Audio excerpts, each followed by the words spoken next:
c'est possible que la motivation ou le mobile que nous avons pour la prière, aux yeux de Dieu, peut être erroné, et Dieu va rejeter la prière. Mais la prière qui rassure l'homme de Dieu que ça là, moi je me suis seulement plongé dans l'esprit, il a parlé en mon nom. C'est le parler en langue. La prière par l'esprit. C'est ça qui est la prière qui rassure. Donc celui qui tout le temps par l'esprit peut être sûr que ce qu'il dit, ou même ce qu'il ignore, le Saint-Esprit est en train de les dire à Dieu. Amen. Et pour éviter des surprises désagréables, il faut beaucoup prier par l'esprit. Parce que quand nous prions avec notre intelligence, l'apôtre Paul nous a conseillé de faire les deux. Prier avec votre intelligence et prier aussi par l'esprit. Mais il nous a conseillé de beaucoup prier par l'esprit. Et lui-même, il a dit qu'il a prié en esprit plus que tous les apôtres. Amen. Donc, lorsque nous prions par l'esprit, ce que nous ne savons pas, parce que là, vous et moi, peut-être, nous ne savons pas ce qui va arriver demain, mais l'esprit lui sait. Et si nous confions nos requêtes au Saint-Esprit de les reformuler à Dieu, on a plus de chances d'éviter tout ce qui est surprise désagréable. Donc, la vie d'un chrétien qui n'est pas rempli de la prière en esprit, ce chrétien sera toujours en train de vivre des choses, me dit, mais ça c'est quoi encore?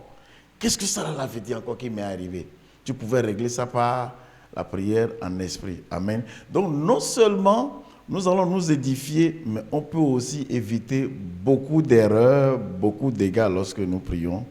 Parce que c'est la prière, on a dit, qui est de la volonté parfaite de Dieu. C'est la prière qui stimule notre foi. Amen. C'est la prière qui stimule notre foi. Je pense que ce que je vais dire maintenant, on a déjà parlé de ça. Lorsque vous avez le cœur brisé, lorsque vous avez de déception et que votre cœur est rempli d'amertume, comment vous déchargez? Vous savez comment se décharger? Lorsque des choses qui ne doivent pas vous plaire, des choses qui ne doivent pas vous arrivent, et puis votre cœur est rempli d'amertume, vous ne savez pas comment faire pour se décharger. C'est toujours pas cette même prière-là. De parler en langue.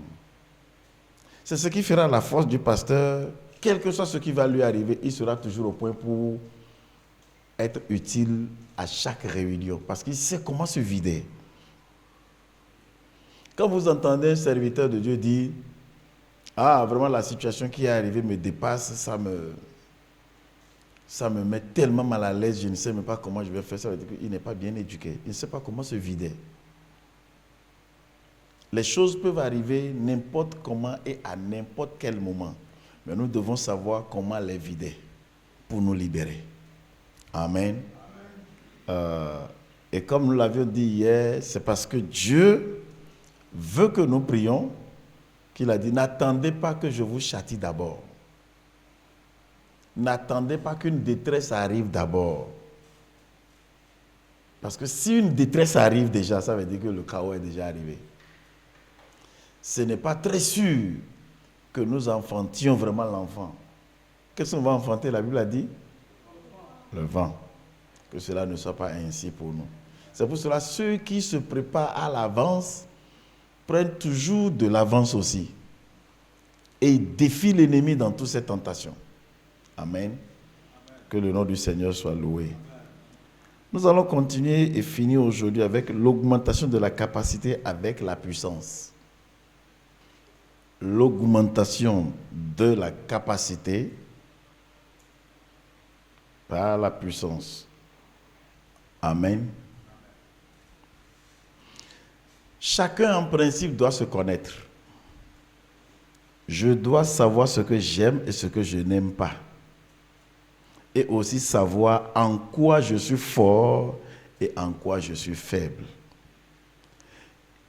Il y a une manière de faire de Satan que tous les enfants de Dieu ne doivent pas ignorer. Lorsque Satan veut attaquer quelqu'un, lorsque le diable se prépare pour attaquer quelqu'un, il prépare toujours une arme qui serait liée à la faiblesse de la personne qui veut attaquer. Quand nous prions et que nous disons « toute arme forgée contre nous sera sans effet », avant que Dieu n'intervienne et que l'âme soit sans effet. Si Satan constate que toi, en ce qui concerne l'argent, je ne prends pas. Non, je peux laisser ça à la partie. C'est une opportunité, mais ça va me salir après. Si Satan sait que tu aimes trop l'argent, en voulant t'attaquer, il va fabriquer une arme dans le sens de l'argent, parce qu'il sait que c'est là-bas que se trouve ta faiblesse. S'il sait que le sexe opposé, c'est ça qui est ta faiblesse, c'est pas là-bas aussi qu'il va t'attaquer. Donc toutes les armes que Satan utilise pour attaquer un individu, il fabrique plutôt l'arme en conséquence. L'arme que Satan va utiliser pour m'attaquer, moi, il ne va pas l'utiliser pour t'attaquer. Peut-être que nous n'avons pas les mêmes faiblesses. C'est pour cela que nous devons savoir, chacun doit savoir, qu'est-ce qui fait ma faiblesse? Et ce qui fait ta faiblesse, partage ça avec les personnes qui sont très proches de toi. Pour que tu puisses créer un partenariat dans la prière. Parce que quand Satan va venir, son assaut sera toujours très dangereux et puis rapide pour t'emporter. Nous devons le savoir. Maintenant, la grâce que Dieu nous accorde, c'est que ce qui fait notre faiblesse, quand Satan se prépare contre quelqu'un et il veut aller attaquer la personne, ce que Dieu fait, Dieu intervient en enlevant le goût de ce qui fait la faiblesse de la personne. Et quand le goût est enlevé, Satan vient, il fait sa publicité, il lance son assaut, il constate que la personne est indifférente, la personne ne réagit pas. Ça, c'est pour confondre le diable que Dieu nous accorde cette grâce. Mais celui à qui Dieu peut accorder cette grâce, c'est quelqu'un qui préalablement déjà avait démontré à Dieu que je suis à toi. Je suis prêt pour te servir toutes choses. Mais lorsque Dieu constate que la personne n'est pas encore totalement à lui, il n'y a pas une vie de consécration. Quand l'ennemi va préparer ces armes-là et va les lancer, la personne peut être épargne de toute attaque du diable. Amen. Psaume 18, verset 29. C'est parce que David reconnaît qui il est, il reconnaît sa force, de quoi il est capable. Écoutez ce excusez-moi, Psaume 18, 29e verset. Il dit, avec toi, je me précipite sur une troupe en armes. Avec Dieu, moi je vais faire la troupe pour l'attaquer. Ça veut dire que la personne connaît qui il est. Il connaît sa capacité. Au lieu d'être étonné et fuir, c'est plutôt le contraire. Il se précipite et va à l'encontre d'une troupe armée. Et il précise encore, avec Dieu, je franchis une muraille.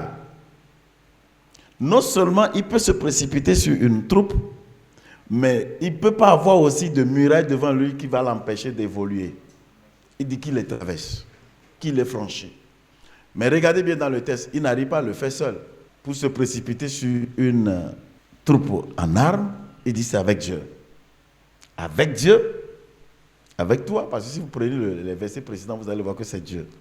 Avec Dieu, je peux faire ces deux choses. Amen. Ce qui veut dire que notre capacité, notre plus grande capacité que nous pouvons imaginer et avoir ne viendra que de Dieu. Tu ne peux pas la bâtir seul. Et quand l'on commence par penser que, bon, ce sont mes études, ce sont mes efforts personnels qui m'ont amené là où je suis arrivé, quand l'ennemi va fabriquer une arme contre toi, Dieu va dire, bon, comme tu as toujours pensé aussi que c'est toi, je vais laisser l'ennemi, tu vas lui faire face et puis on va voir le résultat. Et souvent c'est décevant. Comme on le dit toujours, un adulte ne tombe pas, ne chute pas. Quand un enfant chute, c'est facile à régler qu'un adulte. Quand l'adulte chute, c'est souvent désastreux. C'est pour cela, il faut toujours faire un effort et de temps en temps se mesurer, connaître sa capacité, de quoi je suis capable, qu'est-ce que je peux faire, qu'est-ce que je ne peux pas faire, où est-ce que je veux arriver et à quel niveau suis-je, qu'est-ce qu'il faut encore payer comme prix pour arriver là où je veux arriver. Si notre vie n'est pas comme ça, c'est d'ailleurs la raison pour laquelle j'aime toujours des gens qui vont me défier, des gens qui vont toujours me dire des choses pour dire « Ouais, tu fais des efforts, mais il te manque encore. » Je sais qu'il y a certaines personnes qui n'aiment pas ça. Naturellement, moi, je veux toujours vivre avec des gens qui vont seulement voir « Oui, ce que tu as fait. » Puis me dire « Tu peux faire mieux. » Mais il y a certaines personnes qui n'aiment pas ça. La question, est-ce que tu aimes ça? Est-ce que tu aimes qu'on te dise que tu as bien fait, mais tu peux mieux faire?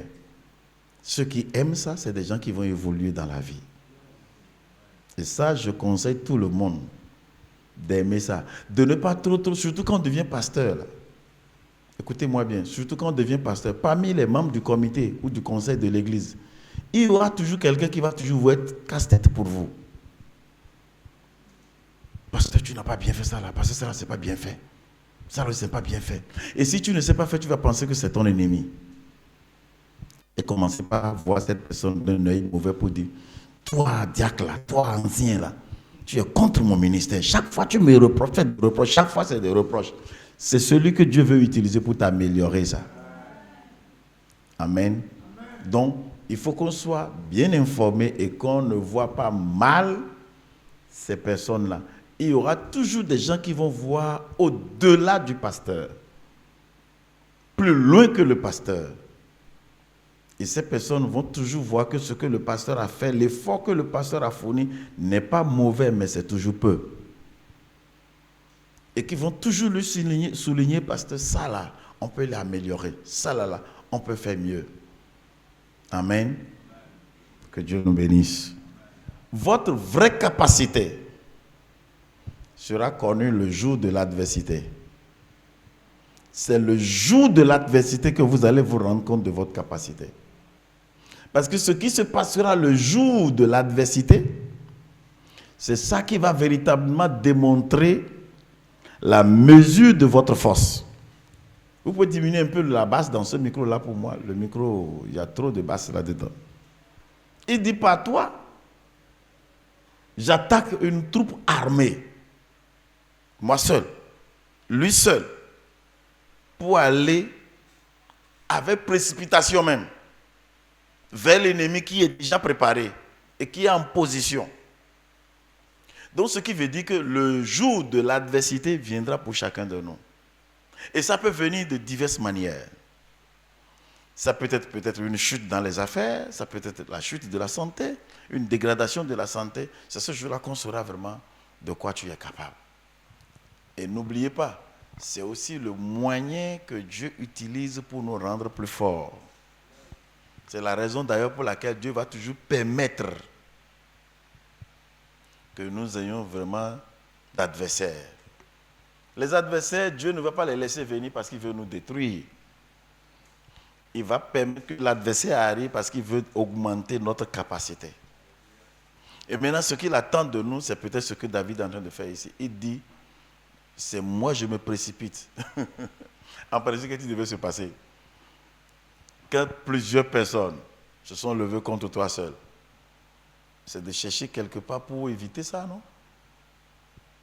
Mais il dit non, au contraire, il se précipite, il se présente à eux et c'est lui qui fonce sur eux pour dire je peux vous attaquer tous.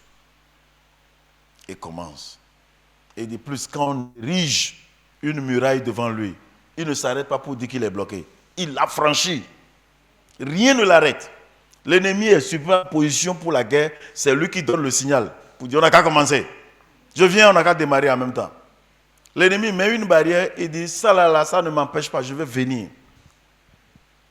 Ce qui veut dire que dans la vie d'un individu comme ça, il ne peut jamais avoir d'excuses.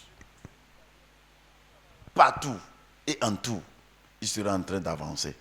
Que Dieu nous accorde la compréhension. La vie de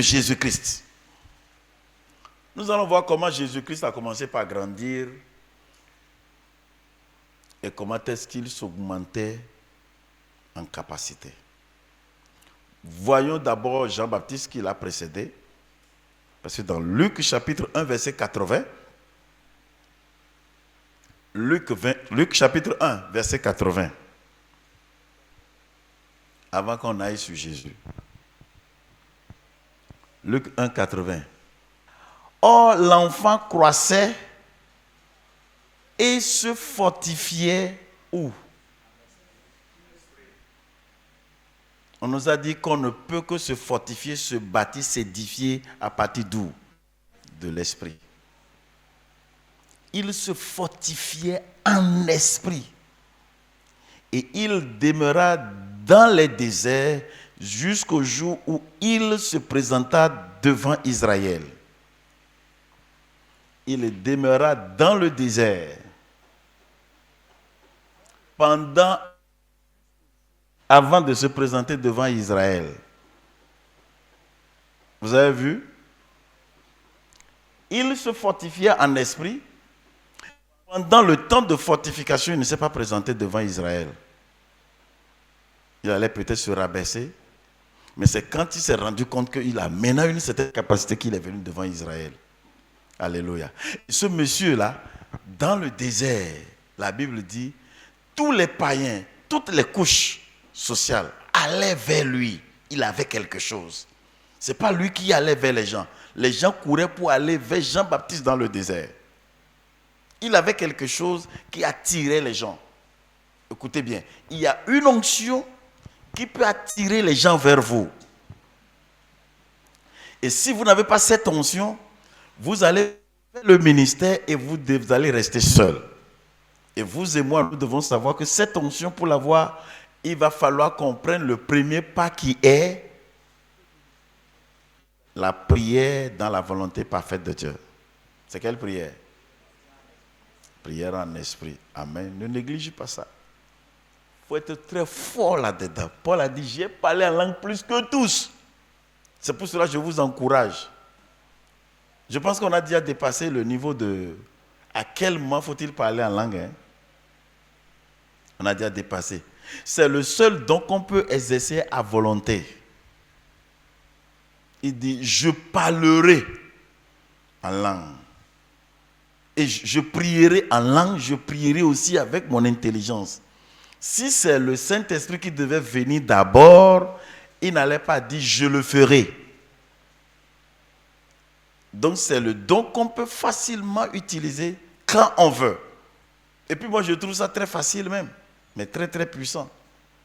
Très facile parce qu'on dit celui qui parle en langue ne parle pas aux hommes, ni à lui-même, mais c'est à Dieu qu'il dit des mystères en esprit. Et quand nous parlons en langue, le Saint-Esprit reprend les mots que nous sortons, les reforme. Même Satan et les démons ne comprennent même pas. C'est pour cela que quand nous nous engageons dans un combat avec Satan, dans le parler en langue, lui-même ne sait pas quand est-ce que nous avons demandé un marteau sur sa tête. Quand est-ce qu'on a demandé de renfort, il n'a pas compris. Nous-mêmes aussi, on ne peut pas comprendre. On va seulement le voir décaler, fuir. Amen. Il faut le temps de préparation. C'est pour cela que j'ai toujours de chercher à encourager ceux qui n'ont pas encore de pupitre. Ceux qui n'ont pas encore de chair, ne perdez pas votre temps. Exploitez correctement à fond le temps que vous avez devant vous.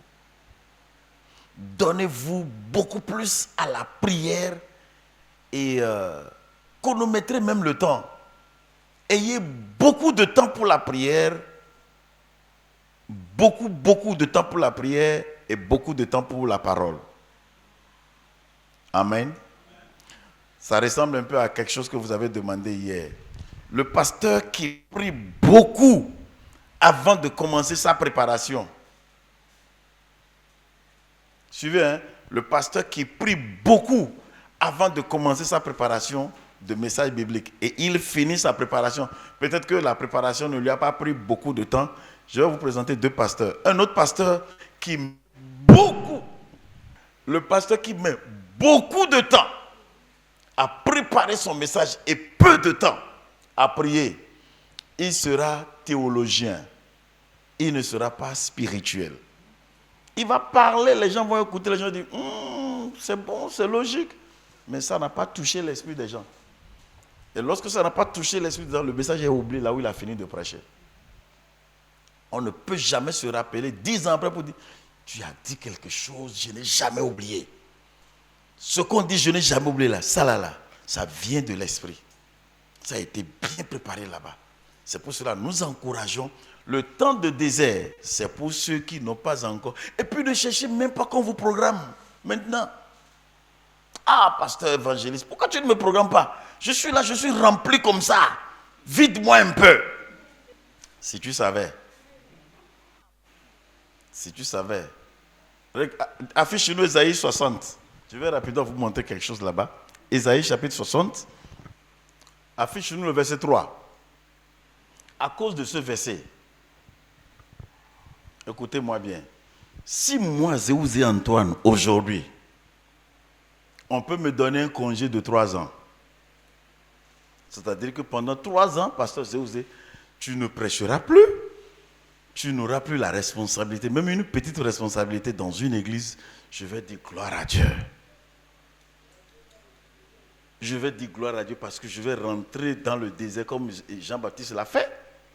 Et quand je vais ressortir, c'est sûr que l'accélération sera extraordinaire. Il dit des nations marchent à ta lumière. Ça, c'est le français.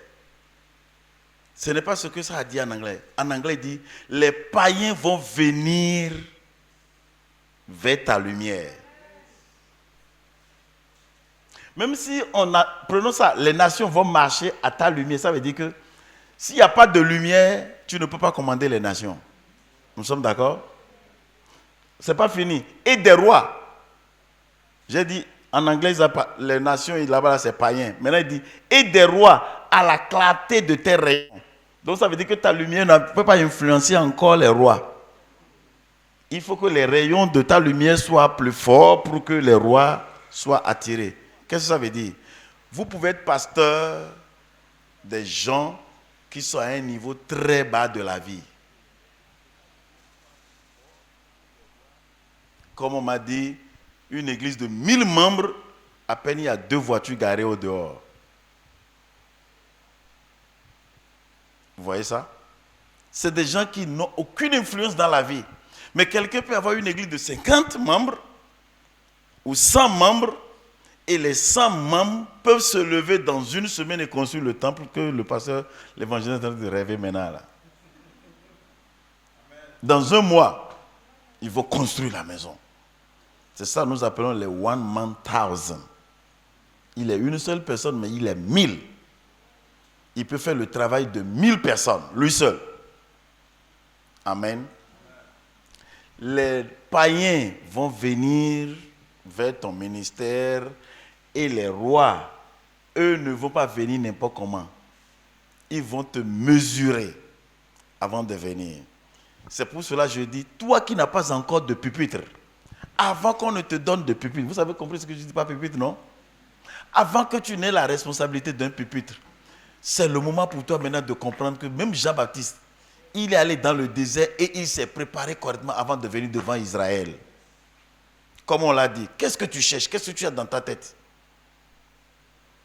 Peut-être que tu es là maintenant et puis, je vous ai dit, quand Dieu a commencé par m'appeler, j'ai dit, Dieu, jamais, il ne faut pas m'appeler. Je ne deviendrai jamais pasteur. Qui? Les pasteurs que je vois là. Parce qu'à l'époque aussi, les pasteurs que j'avais connus, c'était des gens vraiment de... On les force à porter costume. Et quand ils portent leur costume là dans leur convention, je regarde, je dis, qui va devenir comme ces gens-là? Moi, jamais. Dieu, jamais. Je refuse. Et quand Dieu m'appelait, même je refusais. J'ai trop discuté avec Dieu. J'ai dit, je ne veux pas devenir pasteur. Je refuse d'être pasteur. Vivre des dîmes et des offrandes, non. Il a fallu que ma grande sœur m'amène chez son pasteur à Cotonou. Et puis on m'a accueilli dans le bureau du pasteur. Le pasteur n'était pas encore arrivé, c'était un bureau climatisé. J'ai regardé le bureau, j'ai dit, hein? Donc un pasteur peut avoir un bureau comme ça? Ah ben là, je ne savais pas. Ok, bon, mais on va voir. Et le grand pasteur, c'était un pasteur de... Il est arrivé et dit, Antoine, comment ça va? J'ai appris ton témoignage. Moi, je ne suis même pas arrivé là-bas avec Dieu avant de répondre à l'appel. Pour toi, c'est trop visible. Qu'est-ce que tu as fait? Il faut répondre à l'appel. Dieu va t'élever, Dieu va te bénir. Tu as compris? Il faut répondre. Voilà tout l'entretien. Hein? Il m'a libéré. Et quand j'étais sorti, j'ai commencé à dire, bon, j'ai aussi vu sa voiture. J'ai dit, donc, un pasteur, c'est peut-être moi, les pasteurs que j'ai connus là. Et c'est dans cette méditation que ma mère même est venue pour dire, mon fils, il faut accepter. Je vais te donner mes dîmes. Regardez celle qui dit que ma... Avant que je ne réponde à l'appel de Dieu, ne soyez pas pressés de devenir pasteur. Ne talonnez pas les responsables pour dire, mais depuis là, on ne nous a pas encore consacrés. Quand est-ce qu'on va devenir pasteur là? Envoyez-nous quelque part. Non, mon ami, il faut te préparer correctement. Quand tu vas te préparer correctement devant Israël, on va dire, tu vas voir que ça va être très rapide. Il y a des gens qui vont à vélo, d'autres vont à voiture. Les deux sont appelés moyens de déplacement. Moto, c'est moyen de déplacement. Voiture, auto, c'est aussi moyen de déplacement. Et vous savez qu'il y a voiture dans voiture, non? Ce n'est pas aussi voiture qu'il y a voiture, il y a voiture dans voiture. La semaine dernière, j'ai roulé la voiture de ma grande soeur, j'ai dit, yeah, grande soeur, la vitesse c'est bouton. Marche arrière, c'est bouton. Tout est bouton comme ça. Ce n'est même plus, on a dit, on va passer une vitesse et puis le reste, ça va se... Non, bouton seulement on appuie. Ce n'est même pas quelque chose de force. J'étais arrivé à la maison, je l'ai conduit, je sens que je n'ai même pas senti une petite fatigue. J'ai dit, grande soeur, vraiment, hein? Que Dieu te bénisse parce que j'ai découvert beaucoup de choses dans ta voiture. S'il te plaît, ne sois pas pressé pour aller exposer tes lacunes. Ne sois pas pressé pour exposer que tu es incapable alors que la capacité est en toi. Et c'est toi qui ne l'as pas encore ressorti. Prends ton temps. Ne laisse jamais le temps passer sans bien l'exploiter. Prends ton temps et chaque jour, rassure-toi que tu as appris quelque chose. Je vous l'avais dit, il faut toujours faire le bilan de chaque jour. Et ça, tu n'as même pas besoin d'être pasteur avant d'être utilisé par Dieu. Même dans ton marché, je l'ai dit hier. Dans ton marché, dans ton service. Parce que tu es conscient de ce que tu es en train de faire, le Saint-Esprit va t'utiliser puissamment. Mais ne sois pas pressé. Amen. Les nations, voilà, elle a affiché l'anglais là. And the Gentiles shall come to thy light. Regardez ça. Gentiles shall come to your light. And kings to the brightness of your rising. Ce n'est même pas of your rising. La manière dont tu seras en train de t'élever là. C'est ça qui va attirer les rois. Ça veut dire que si déjà tu donnes de clarté au niveau de ta lumière et que tu n'es pas élevé, les rois ne viendront pas. King to the brightness of thy rising. Amen. We should not be in a hurry. Take your time. Prends ton temps. Tous les jours, sois avec ta parole. Aujourd'hui, Satan... Vous avez compris pourquoi Satan est en train d'amener beaucoup plus de distractions? Les gens peuvent faire 1 heure banalement comme ça avec leur téléphone sur Facebook. 2 heures et même plus. Maintenant, demandez-leur de passer 1 heure dans la prière. Ah Seigneur, notre Dieu, oh notre Jésus. Mais tout à l'heure avec ton téléphone sur Facebook, tu n'as pas dormi pendant 60. Les 60 minutes sont passées comme si c'est 6 minutes. Le diable est en train de faire tout pour nous éloigner de Dieu. Et nous devons être vigilants et savoir que Satan veut qu'on passe le temps sans bien l'exploiter. Et nous devons refuser cela. Et dans toutes ces distractions qu'il est en train de créer, nous devons prendre nos dispositions pour ne pas nous laisser. Allons maintenant voir Jésus. Dans ce même Luc, chapitre 2. Chapitre 2. Nous allons voir le Seigneur Jésus-Christ, à l'âge de 12 ans, avait déjà compris ce pourquoi il était sur la terre. Ils sont partis pour la fête annuelle à Jérusalem. Nous sommes en train de parler de comment augmenter sa capacité. un enfant de 12 ans ne s'est pas intéressé au jeu, à la musique ou tout ce qui est divertissement à une fête. Mais qu'est-ce qu'il a fait? Il est allé s'asseoir au milieu des docteurs pour apprendre. Que Dieu nous accorde la grâce et qu'on ne soit pas à plus de 35 ans et qu'on soit donné aux choses qui ne seront pas utiles pour notre vie.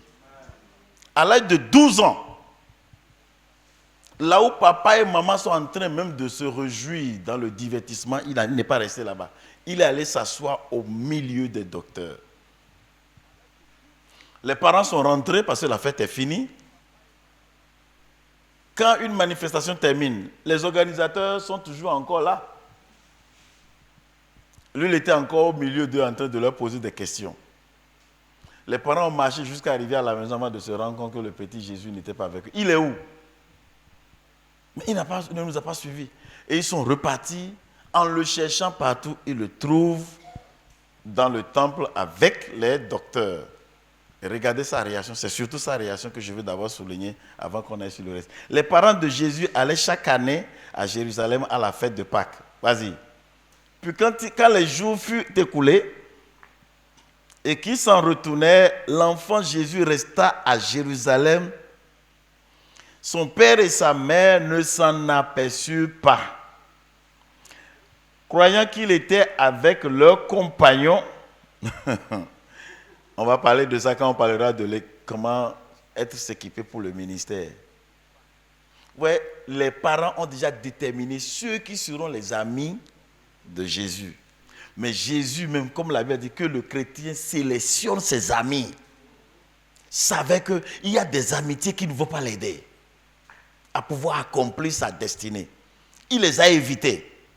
Croyant qu'il était avec leurs compagnons de voyage, il fit une journée de chemin et il le cherchait parmi les parents et leurs connaissances.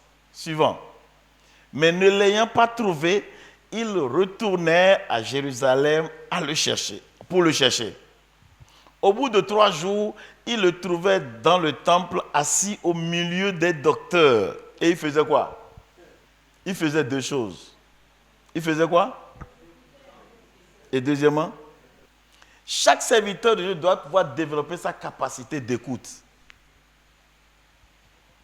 Et nous devons savoir quelle est notre capacité d'écoute.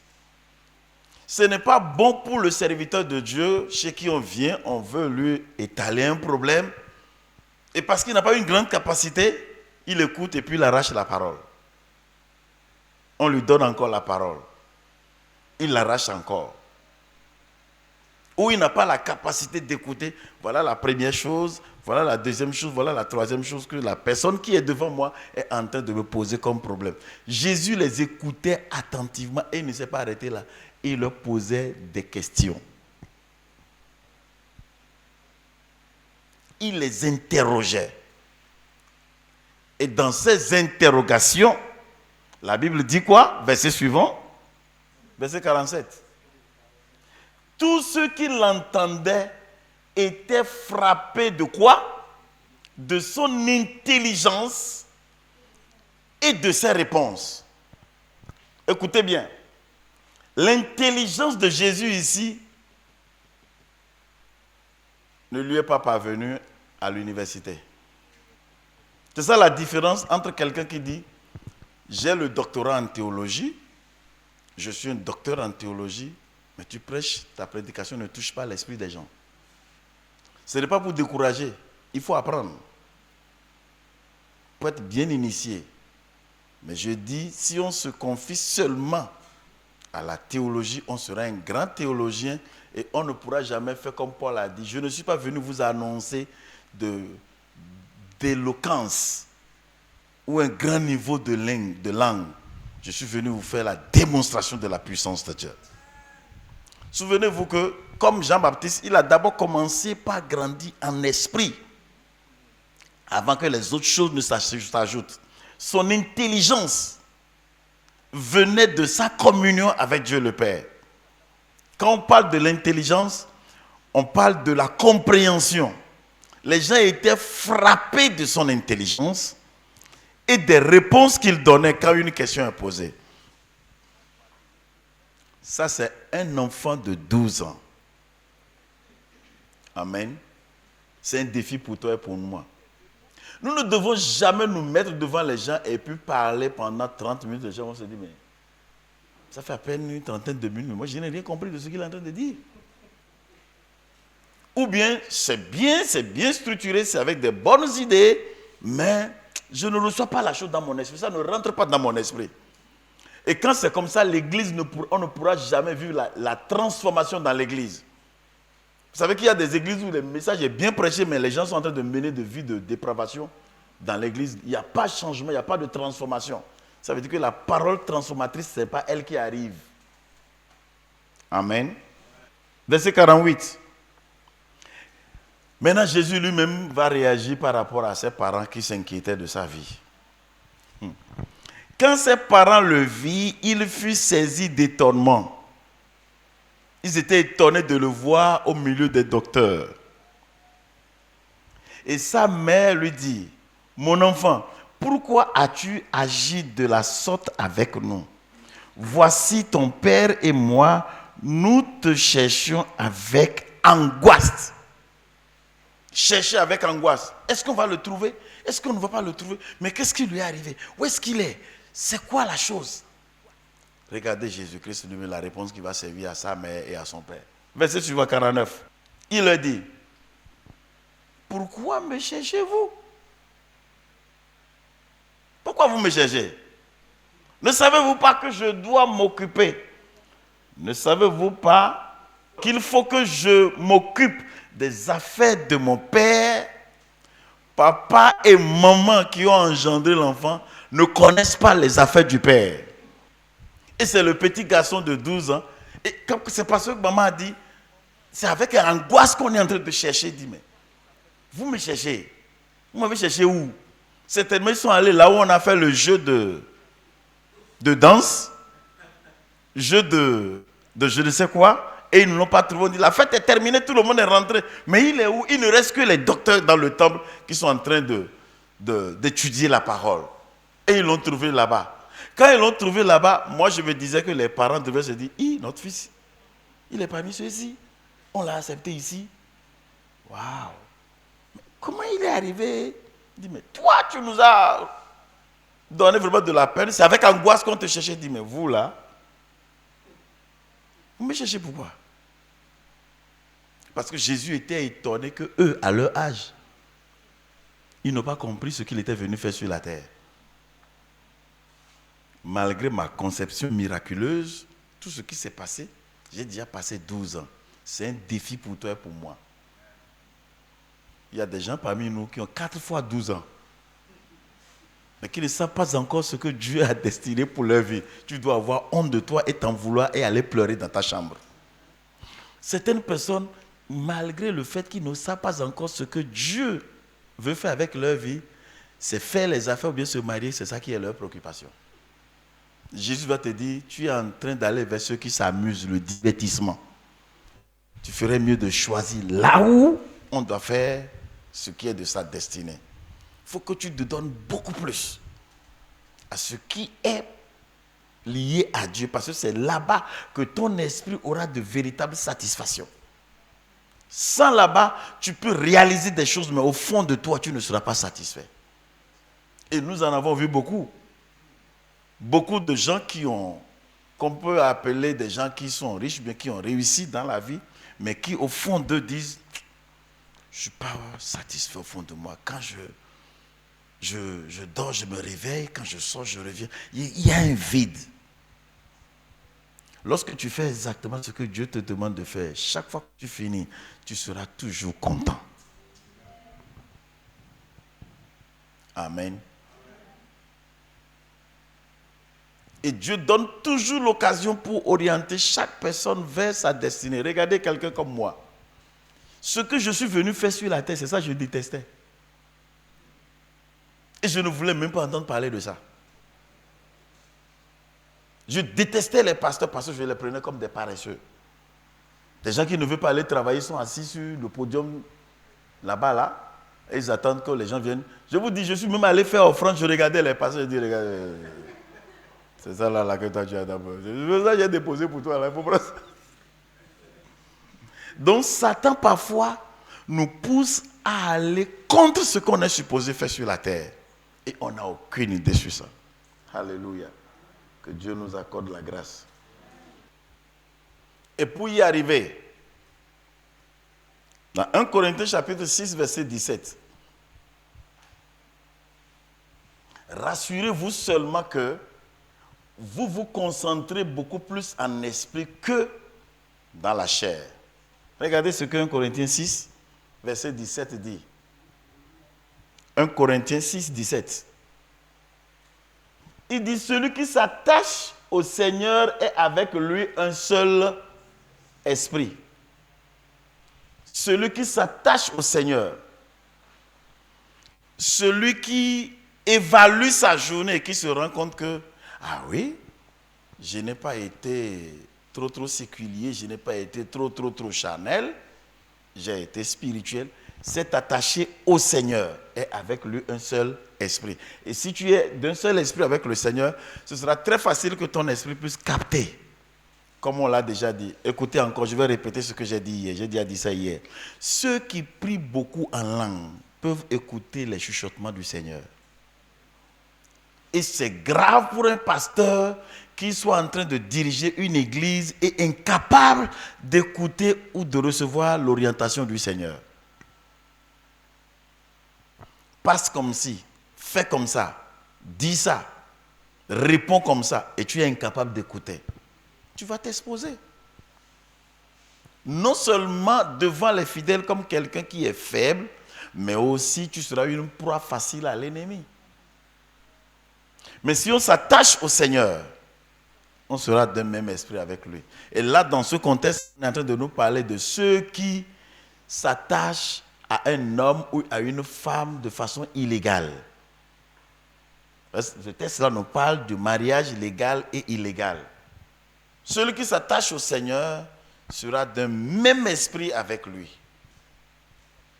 Et si je suis du même esprit avec le Seigneur, je vais facilement recevoir les impulsions de l'Esprit Saint. Alléluia. Pendant un culte, le Seigneur dit, va mettre ta main sur la dame qui est assise à ta droite là, et tu n'es pas de même esprit que le Seigneur. Et tu regardes la dame, tu dis, vous devez recevoir et faire tout ce que le Seigneur vous dit de faire. Regardez celui qui dit aux gens de faire ce que le Seigneur dit de faire. Alors que qu'est-ce que le Saint-Esprit voulait?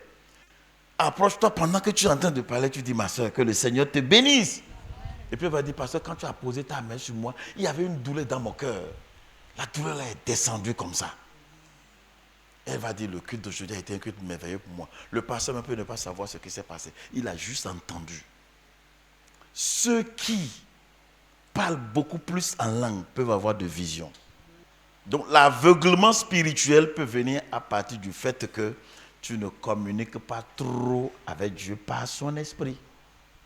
Quand nous parlons de la vision, pouvoir écouter, entendre la voix du Seigneur et aller dans le même sens que lui, c'est quand nous serons attachés au Seigneur, que nous serons d'un même esprit avec lui. Et souvenez-vous, lorsque le pasteur se rappelle très bien que le seul moyen pour lui de grandir en esprit, parce qu'il faut d'abord grandir en esprit avant de grandir dans la sagesse et l'intelligence.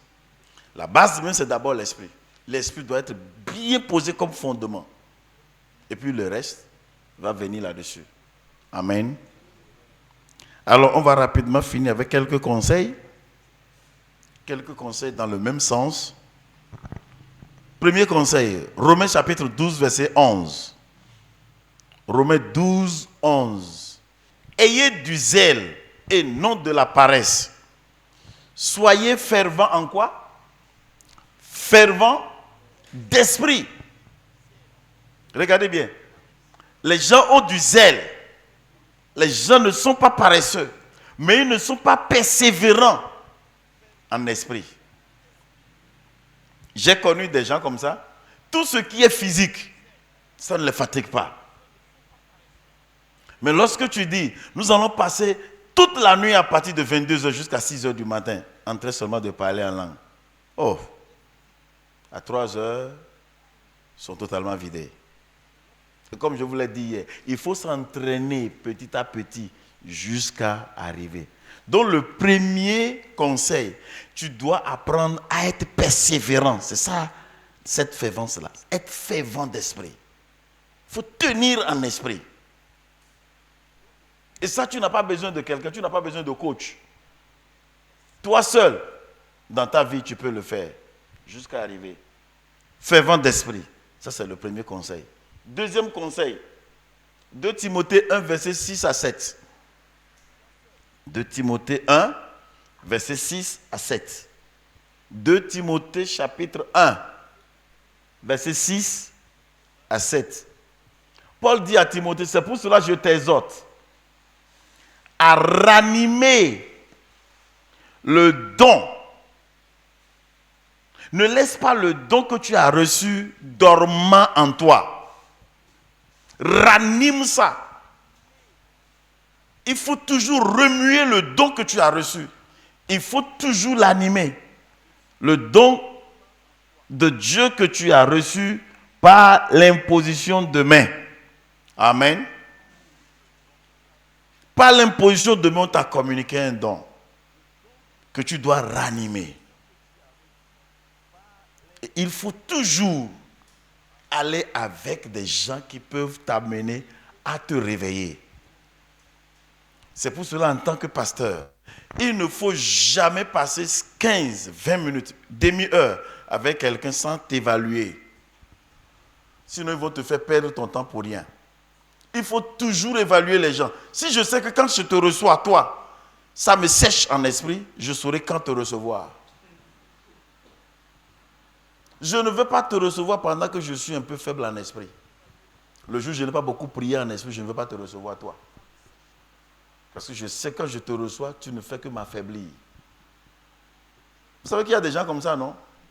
Vous passez quelques minutes avec eux et puis vous vous sentez fatigué, comme si on vous a vidé. Quand vous étiez venu ici hier, vous étiez parti totalement fatigué? Plutôt encouragé, motivé. C'est comme ça que le pasteur doit toujours évaluer les gens.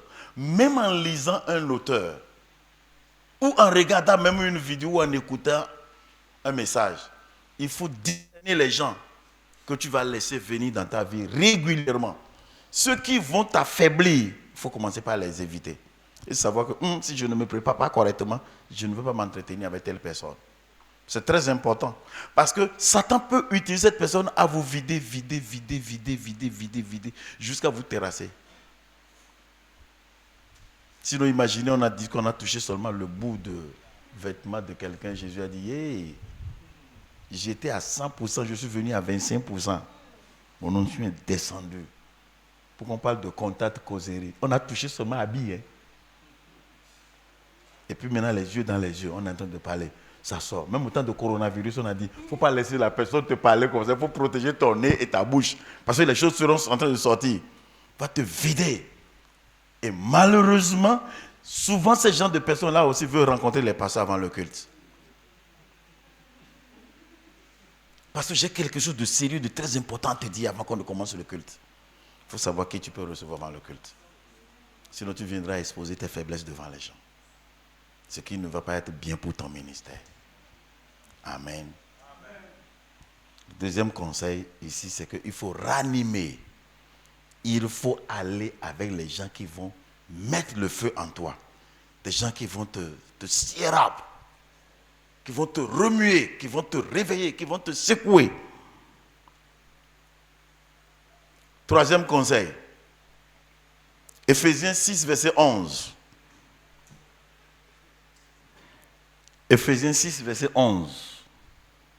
Revêtez-vous de toutes les armes de Dieu afin de pouvoir tenir ferme contre les ruses du diable. Revêtez-vous de toutes les armes de Dieu. Prenez toutes les armes de Dieu afin de pouvoir tenir ferme contre les ruses du diable. On parle de ruses, hein? On ne parle pas de Satan en personne. Les ruses, ça veut dire que ce n'est pas exposé. Vous savez qu'il y a une chose. Une chose est d'avoir les armes. Autre chose est de savoir comment les manipuler. On a cité les armes là. Vérité comme ceinture, cuirasse, casque, tout ça là dans l'évolution. Maintenant, comment les utiliser? Est-ce que je t'ai une fois posé la question sur comment utiliser ces armes-là que la Bible nous a données? Beaucoup de chrétiens ne savent pas comment utiliser ça. Et c'est devenu une clé qui est restée cachée à beaucoup d'enfants de Dieu qui ne savent pas comment utiliser. Le verset 18 nous donne comment utiliser les armes. À partir du verset 11, les armes ont été détaillées jusqu'au verset 18. Nous allons voir comment il faut les utiliser. Verset 18. Faites en tout temps par quoi? Toutes sortes de prières et de supplications. Faites en tout temps par l'Esprit. Donnez-moi un pasteur qui va toujours dire, Seigneur, je prie pour que mon église grandisse, que les fidèles se multiplient, qu'ils croissent, qu'ils avancent. Seigneur, visite nos finances. Seigneur, visite les nouvelles personnes. Seigneur Dieu, nous prions pour nos projets que nous avons. L'église ne sera pas une église malheureuse. Seigneur Dieu, dans le nom de Dieu, tu suscites des gens. Ils passent toute la journée à prier comme ça. Et moi, je passe mon temps à prier en langue.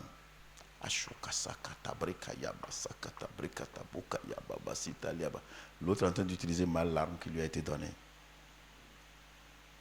Moi, je l'utilise à bon escient. C'est en esprit. Et être en esprit, ici, au début de ma vie ministérielle, je pensais que c'est la concentration. Ce n'est pas la concentration. Parce qu'on a vu comment prier en esprit. Faites en tout temps. En tout temps, par l'esprit, toutes sortes de prières et de supplications. Veillez à cela avec une entière... Vous voyez, le mot persévérance revient encore. Être fervent d'esprit. Veillez à cela avec une entière persévérance et priez pour tous les saints. Amen.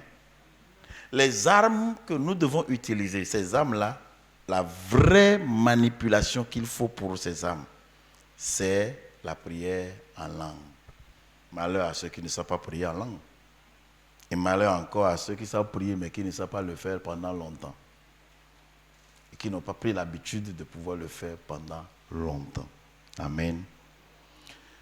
Lorsque nous prenons toutes ces choses en considération, nous aurons une très grande capacité. Et comme je viens de le dire ce soir, le niveau ou la mesure de la capacité de chacun de nous se fera voir le jour de l'adversité. Le jour où tu seras vraiment en face de l'ennemi. Et la Bible dit malheur aux enfants qui vont faire dos à leurs ennemis. Il va falloir que toi tu tiennes. Et vous savez, quand quelqu'un est en train de donner et que c'est sa dernière cartouche, on le sent aussi. Tu prêches, nous sommes en train d'écouter ta prédication.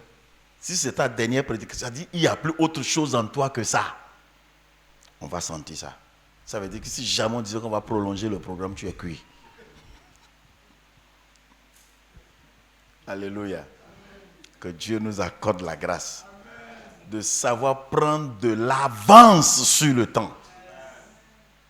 Avant de venir donner un message, il faut te préparer en conséquence et te dire, j'ai au moins 5 thèmes que sans document je peux aborder. Parce que je me suis vraiment entraîné avec ces 5 différents thèmes-là, je suis là-dedans. C'est ce qui fera que tu peux aller piquer et agrémenter ce que tu es en train de dire. Et ça va aider les gens. Ne sois pas faible, sois fort. Ta force révélera la grandeur de Dieu que tu adores. Parce que le Dieu que nous adorons n'est pas un Dieu faible. Il est un Dieu fort.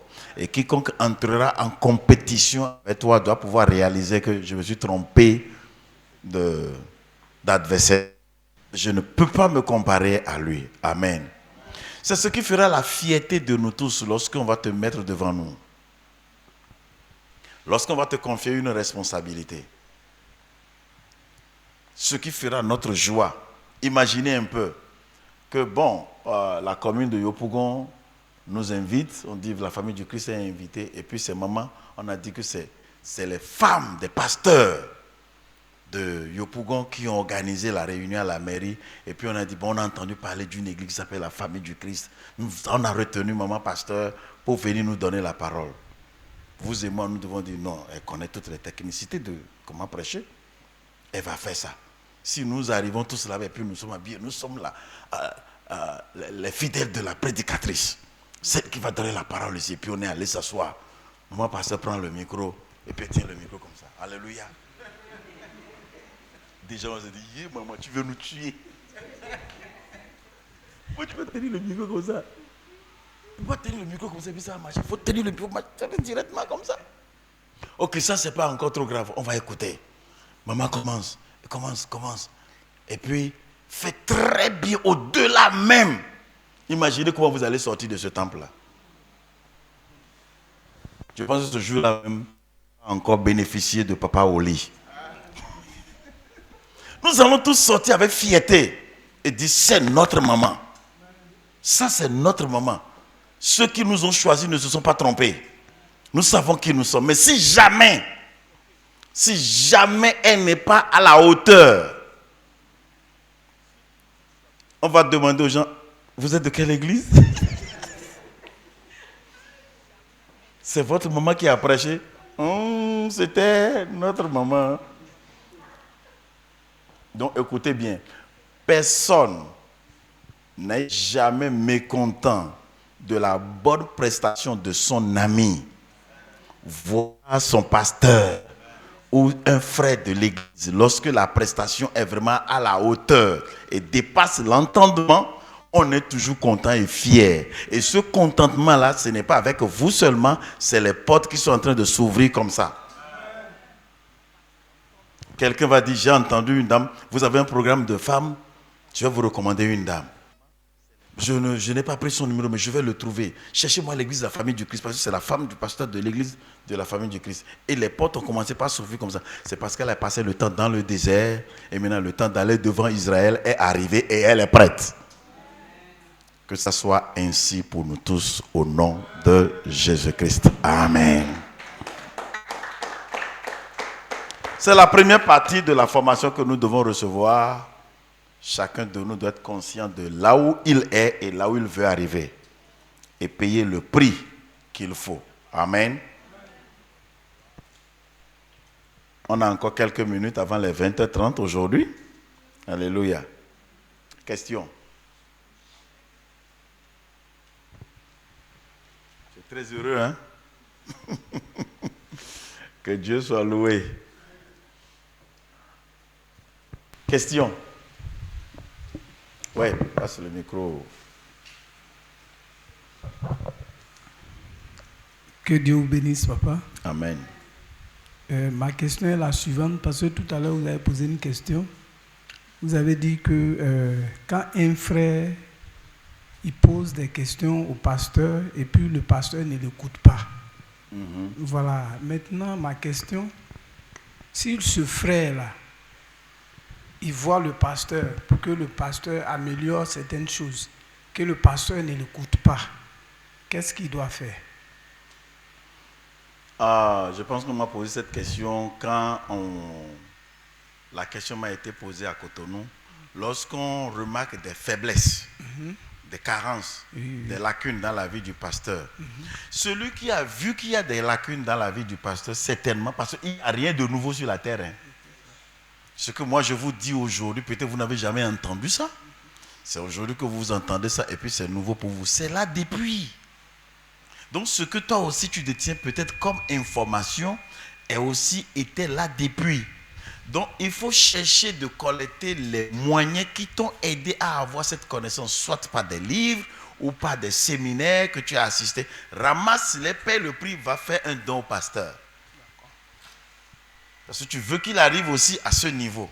Ce n'est pas bon de se moquer du pasteur, de toujours dire, bon, comme je vous ai dit, peut-être qu'on va passer en même temps à l'outil dont j'ai dit, comme on a encore quelques minutes avant la fin.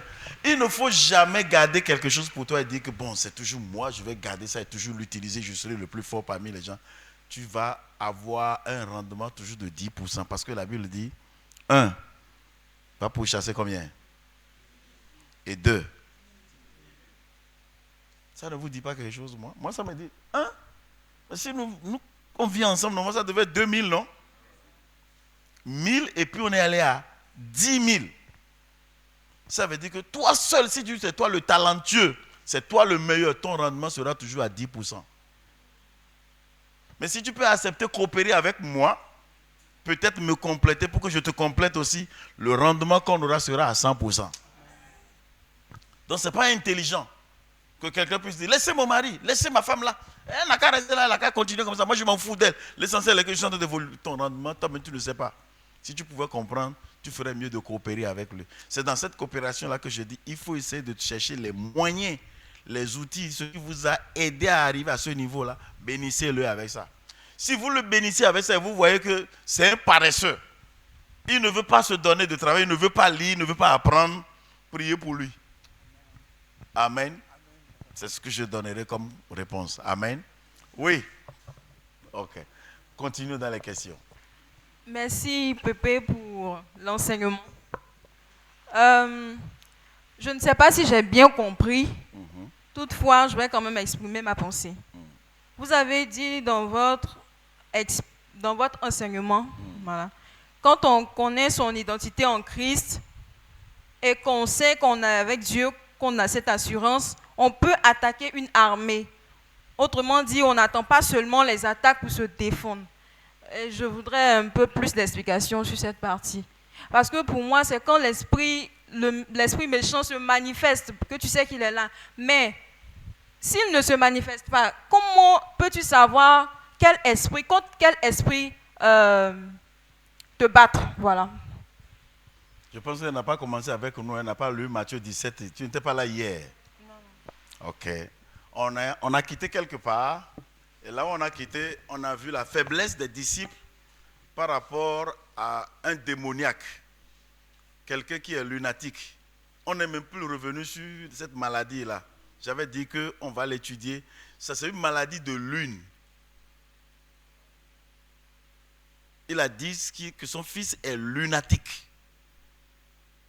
Il y a des maladies. Lorsque vous êtes pasteur et que des maladies saisonnières, c'est-à-dire quand la lune vient, la lune sort, le démon du frère se réveille aussi. Et vous allez combattre jusqu'à la lune va encore partir. Quand la lune vient encore, le démon réapparaît.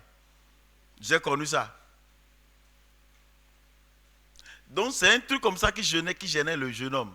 Et il a dit, j'ai demandé à tes disciples de prier. Ils ont prié, ils n'ont pas pu chasser le démon.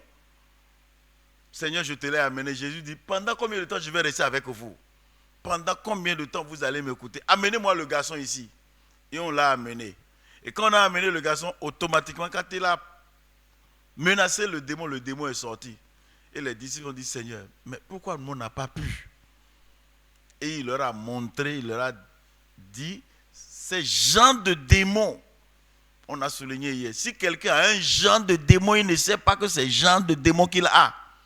Et il veut traiter ça à la légère, il n'en sortira pas. Ne sortiront que, ce genre de démon ne sortira que par le jeûne et la prière. Et on est en train de miser sur le jeûne et la prière qui peuvent augmenter la capacité spirituelle d'un dirigeant ou bien de quelqu'un qui est spirituel. Nous sommes d'accord. Maintenant, par rapport à ce que tu as dit, vous savez qu'il y a des gens qui peuvent dire, la manière dont je suis en train de voir les yeux de ce frère-là, ces yeux-là ne sont pas des yeux naturels. Il y a des gens comme ça. Hein. C'est hier j'ai dit non, que des gens peut-être naturellement des yeux rouges. Et parce qu'ils ont des yeux rouges, certaines personnes ont interprété ça autrement. Jusqu'à refuser même de saluer la personne. Il y a des gens comme ça dans l'église. Les gens comme ça dans l'église, ils sont mauvais. Maintenant, celui qui va se jeter, se précipiter sur la troupe en armes là, c'est celui qui sait qui il est, il sait ce qu'il a, il sait de quoi il est capable. Et on va dire, tout le monde est en train de refuser de saluer le frère. Il va dire, mon frère, lève-toi, viens. Oh, à tout, comment ça va? Et puis, il peut faire comme ça. Comment ça va? Je t'aime. Pas la bouche sur mes oreilles, mais ça ne me dérange pas. Celui qu'on a refusé de saluer là, celui qui ne sait pas dire, c'est lui que toi tu embrasses comme ça? Hein? Ta vie en danger, hein? Dis non. moi je me précipite sur les troupes en armes et je les affaiblis. Amen. C'est parce que la personne se connaît, il sait qu'il est. Comme on peut abandonner une maison pour dire qu'il y a des démons dans la maison, et que la maison ne doit pas être habitée, c'est pour cela qu'elle est vide. Quelqu'un dit, donnez-moi ça. Moi je vais habiter là-bas. La personne sait qui il est. Il sait de quoi il est capable, il ira vraiment habiter pendant longtemps, il ne mourra pas. Tu as la réponse. À peu près. Se précipiter sur une troupe en âme, c'est connaître sa capacité, savoir de quoi on est capable. Et c'est à partir du moment où notre esprit sera attaché à l'Esprit de Dieu que nous pouvons savoir de quoi nous sommes capables. Amen. Question. Merci pour l'enseignement. Ma question est un peu générale concernant le but pour lequel nous sommes là, concernant les pasteurs que vous venez de former. C'est une question que je vais poser pour savoir quelque chose. Je prends l'exemple d'un jeune pasteur qu'on établit sur l'église et peut-être un enseignement, après avoir donné un enseignement, un fidèle lui pose une question. Et que peut-être qu'il n'a pas la réponse à cette question, il n'a pas peut-être pu répondre à cette question.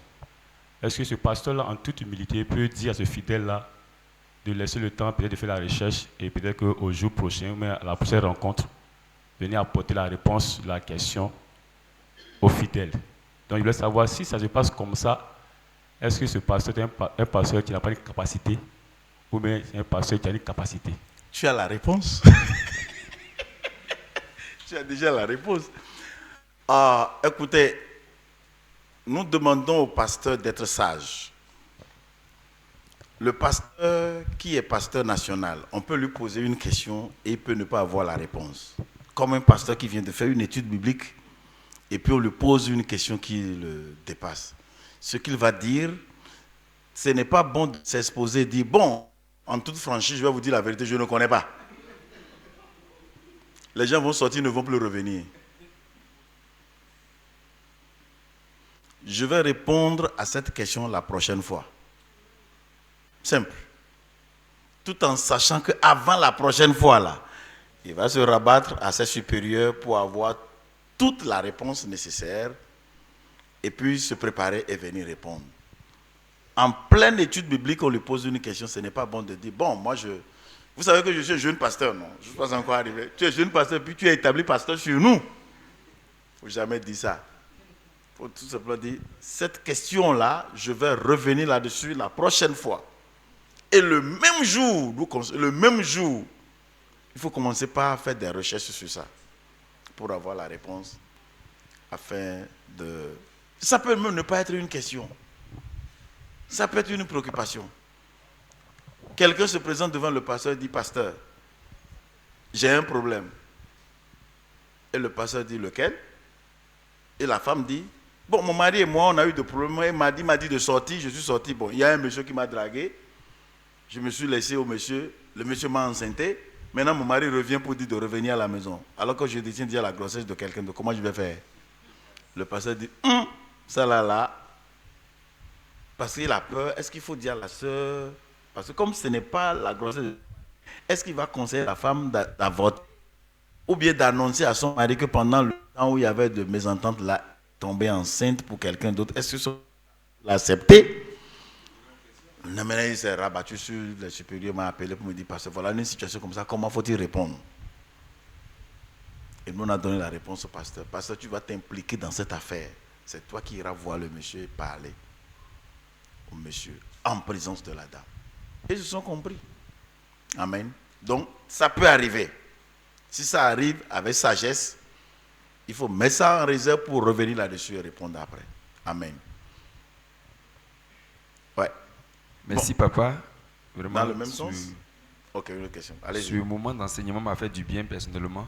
J'ai deux questions. Ok. La première, c'est que j'ai noté une phrase ici. Vous avez dit, notre vraie capacité est connue le jour de l'adversité. Yeah. Ma question est de savoir, qui permet l'adversité? Est-ce Dieu pour tester notre niveau de foi Ou bien le diable, voyant notre capacité, veut vraiment nous affronter pour voir si Dieu est avec nous. En fait, je vais dire, est-ce Dieu qui permet cela, mais c'est le diable qui décide de nous attaquer? Voilà ma première question. Ok. La deuxième.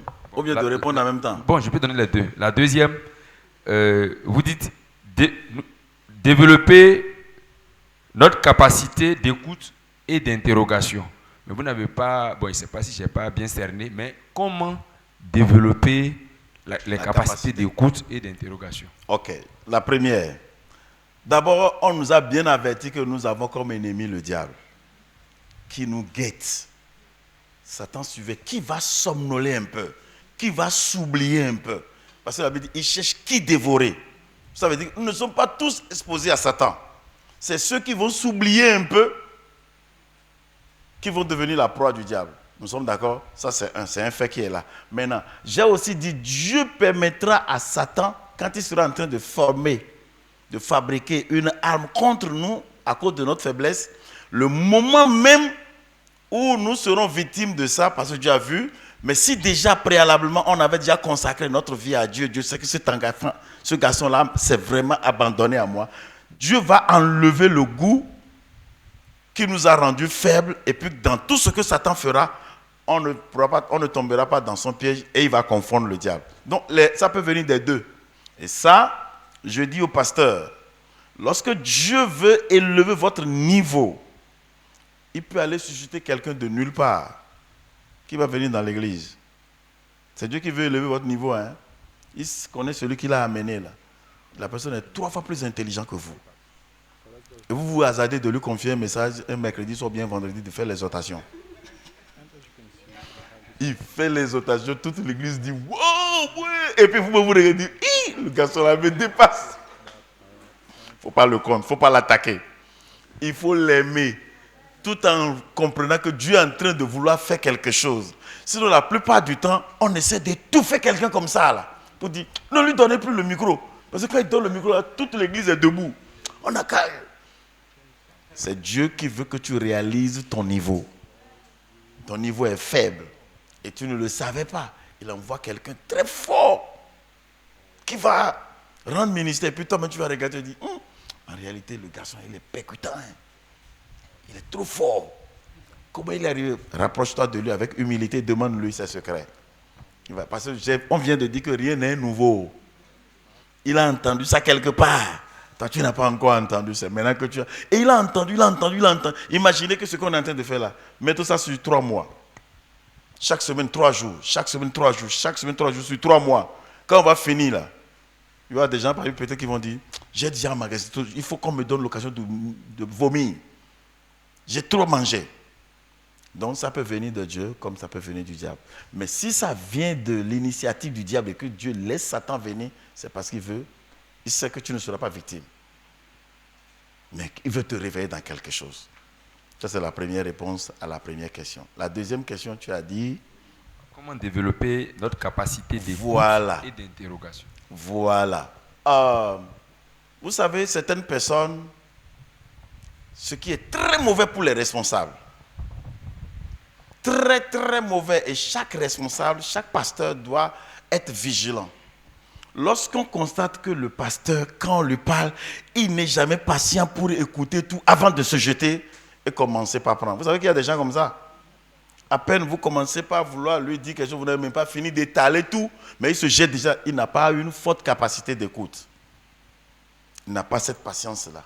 C'est ce que cela veut dire. Donc on demande aux gens d'écouter. Et maintenant, pour développer sa capacité d'écoute, lorsque vous pouvez écouter un auteur sans parler, c'est la lecture. Vous lisez un livre, c'est l'auteur qui vous parle. Vous l'avez devant vous pour parler. Vous écoutez, il vous parle, vous lisez, il vous parle, il vous parle. Si vous lisez pendant 2 heures, 3 heures, 4 heures, ça veut dire que vous avez écouté sans parler. Ça, c'est l'écoute seulement. Hein. C'est pour cela que chacun de nous aussi, ça là on a déjà dit ça dans une formation une fois, que chacun doit connaître son niveau de capacité de lecture. Pendant combien de temps tu peux lire et puis tu seras fatigué? Certaines personnes, à peine 15 ou bien 30 minutes, d'autres vont faire 2 heures, 3 heures d'abord avant de bailler. Ça veut dire que ta capacité d'écoute ou de lire n'est pas fort. Et il faut l'augmenter. L'augmentation n'est rien d'autre que de le faire graduellement, progressivement, et puis ça va s'augmenter. Des questions pertinentes, parce qu'on a dit que les questions qu'il posait là, les gens étaient étonnés de ces questions. Quand on pose le problème, la question qui pose, la force d'une question pertinente vient de l'intelligence. Et l'intelligence veut dire compréhension. Et la compréhension est toujours fournie par l'esprit et non papier. C'est pour cela que nous demandons aux gens, passez plus de temps dans la prière pour votre préparation au lieu que de rester seulement dans document, recherche, et ne pas passer beaucoup de temps avec le message dans la prière. L'intelligence fera un peu défaut. Ça va exposer, manque de sagesse. Donc, les questions qu'on peut poser, puis quelqu'un va dire, waouh. Vous savez que parfois, vous êtes dans un bus et puis quelqu'un dit quelque chose, puis vous dites, yeah, qui a parlé comme ça? Et si ce que vous dites touche les gens, on va vous rechercher. Si ça ne touche pas les gens, on ne vous recherchera pas. Si ça touche les gens. Donc, Jésus avait les deux. Et on a compris que comme Jean-Baptiste, il a commencé par grandir d'abord en esprit, avant d'ajouter les autres. Amen. J'espère que tu as la réponse. Tu as la réponse. Ok, Eric. Merci, grand-papa. Ma question, c'est par rapport à l'intercession en tant que pasteur. Oui.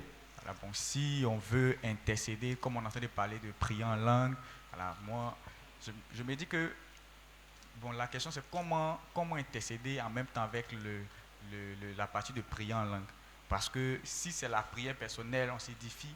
Maintenant, tu peux prendre des sujets, des personnes, la liste est là, et puis, voilà, c'est comment tu dis le nom, tu parles en langue, tu dis les noms, ou bien tu pries avec intelligence pour les intercessions. C'est ma question. Ok.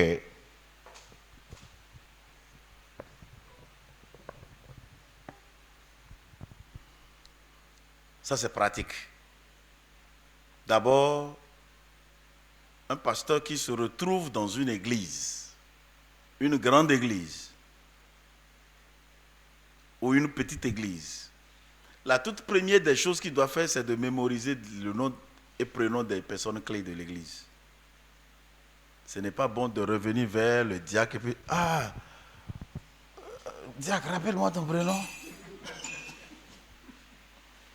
Dans la deuxième semaine, quand le pasteur sera présenté à l'église, il doit déjà, telle personne est diacre, tel est ancien, tel est diacre, tel est ancien, ok. Il prend les prénoms et il les prend. Pour les mémoriser, c'est d'aller soutenir ces personnes-là dans la prière et mentionner leur nom. Nous sommes d'accord. Ça passe. Maintenant, quand c'est une petite assemblée, supposons que c'est mon église qui est là. C'est mon église qui est là. Je dois connaître le nom de chaque personne. Et je dois me donner la peine de prier pour chaque fidèle. Parce que si de mon ministère, ils ne voient pas la main de Dieu dans leur vie, mon titre de pasteur est zéro. Et moi-même, je dois être possédé par, j'attends les témoignages. J'attends qu'ils reviennent avec des témoignages. Comment t'appelles-toi? Qu'est-ce que tu fais?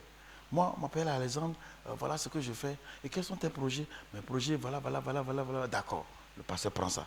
Il doit aller prier pour les personnes. C'est quand les gens vont dépasser 100 que le pasteur peut commencer maintenant par mettre les gens ensemble et prier pour eux, ou bien par groupe de ministères, des mamans, des jeunes, des enfants, et prier pour eux. Maintenant, pendant ta prière en langue, c'est sûr, il y aura des choses qui vont venir. L'image de quelqu'un vient. Il ne faut pas prendre ça à la légère. Quand l'image d'Alice va venir, tu prends Alice, tu dis, Seigneur, je veux te présenter Alice. C'est à cause de quelque chose que je viens de voir Alice. Là où elle est maintenant, ce qu'elle fait maintenant, ce qu'elle a comme projet, Seigneur, je prie pour que ta puissance l'arrose. Assiste-la, aide-la. Tu pries comme cela. Et quand peut-être le lendemain, vous allez venir à l'église, Alice va dire, Dieu m'a fait grâce ce matin, j'ai évité un accident très grave. Toi, le pasteur, tu seras là, tu dis, on a besoin de dirigeants. Je suis là. Satan, tu as menti. Tu ne peux pas les avoir comme ça. Le Seigneur va toujours m'aider et je vais toujours capter. Mais préalablement, tu as dit, sans le parler en langue, nous serons aveugles et nous serons aussi sourds. On ne pourra pas vite capter les impulsions que le Seigneur va nous donner. Amen. Donc l'intercession est indispensable parce que ça rentre dans la prière en intelligence. On doit prier pour ceux qui ont demandé et ceux qui n'ont même pas demandé. Parce que si je suis pasteur devant les gens et que les gens viennent dire telle personne a fait accident, telle personne a été cambriolée, telle personne est malade, telle personne est ça. Pasteur, il faut rentrer dans la chambre et pleurer. Tu dis Seigneur, tu m'as appelé ou bien tu ne m'as pas appelé. Qu'est-ce que j'entends comme ça là? Ma présence seule doit faire partir les démons. Avant que je n'ouvre la bouche. Je suis là, ça fait 3 mois. Et dans les 3 mois là, ce que je suis en train d'apprendre là, tout est négatif, c'est pas bon. Tu dois révéler ta... Parce que le secret, on a vu ça avec Moïse et Josué. Il a dit à Moïse, il faut faire venir Josué devant le peuple, tu vas lui imposer la main. Josué avait déjà l'esprit de je prendrai de ta sagesse, je vais mettre sur lui. Et après, il a dit à Josué, moi-même, je vais mettre ma crainte devant toi. Écoutez encore très bien, pasteur. Si les gens vous parlent de façon effrontée, vis-à-vis les yeux dans les yeux comme ça, de façon irrespectueuse, rentrez dans votre chambre et puis allez pleurer devant Dieu. Oh, pasteur, quitte là. Je te parler de ce que tu dis là. C'est un signe que comme sa crainte sur toi. Les gens peuvent parler de toi. Tu connais Eric. Eric là même là, et quand il parle, quand il fait les choses, et puis il vient. Ils vont se taire.